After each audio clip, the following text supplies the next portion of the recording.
کو جو میں صبح سے یہاں پر بیٹھ کے دیکھ رہا ہوں، اس کے بعد طاہر صاحب نے تو کہا میں نیشنل ڈیبیٹر ہوں، لیکن میں کنفیوز ہوں کہ میں کیا کہوں اور کیا نہ کہوں۔ اظہر نیشنل اکیڈمی کی پوری مینجمنٹ کو دل کی اتھا گہرائیوں سے مبارکباد۔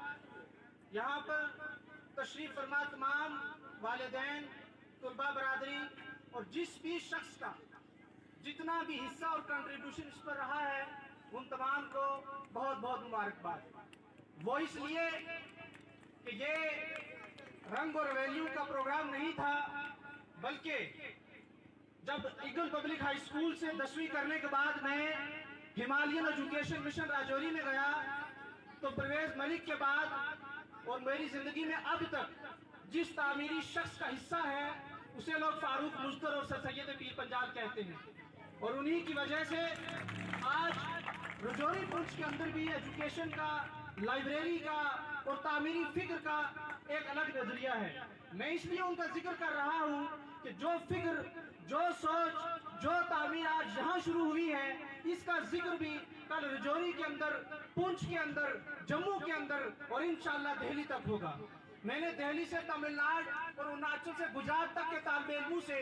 دہلی یونیورسٹی میں ملاقات ہوتی ہے، جامعہ جے این یو میں ملاقات ہوتی ہے، ہر جگہ پر صرف اور صرف پازیٹیو تھاٹ کی کنسٹرکشن کے لیے، یعنی کہ مثبت سوچ کی تعمیر کی ہی ایک دعائی ہے۔ ویسے پڑھائی کا جو ایک سلسلہ رہا ہے، تعلیم و تدریس کا جو ایک سلسلہ رہا ہے، وہ نیا نہیں ہے،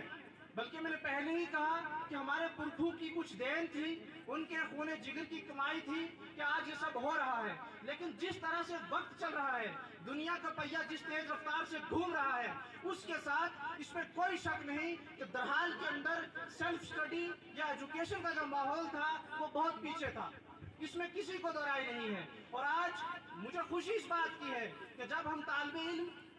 ہائر ایجوکیشن میں یا کالج کے زمانے میں طاہر بھائی اور میں گفتگو کرتے تھے اور ان کمیوں پر بات کرتے تھے، اور پھر یونیورسٹی میں جب ہم نے وہاں ڈیبیٹ کلچر کو دیکھا، جب ہم نے وہاں پر گروپ ڈسکشن کلچر کو دیکھا، جب ہم نے وہاں پر سپیچ کلچر کو دیکھا، جب ہم نے وہاں پر بچوں کے سیلف تھاٹ کی کنسٹرکشن کے کلچر کو دیکھا، تو یہ کمی لگی کہ بھائی جو کچھ بھی ہو رہا ہے وہ تو صحیح ہے، لیکن جو تعمیر ہونی چاہیے، جو بنیاد ہونی چاہیے وہ نہیں ہے۔ اور اس کے لیے 2 سال قبل جو مشن لے کر کے یہ لوگ میدان میں آئے، میں سمجھتا ہوں کہ یہ ہمالیہ کے پہاڑ کو سر کرنے سے کچھ کم نہیں تھا، کیونکہ ہمارے یہاں پر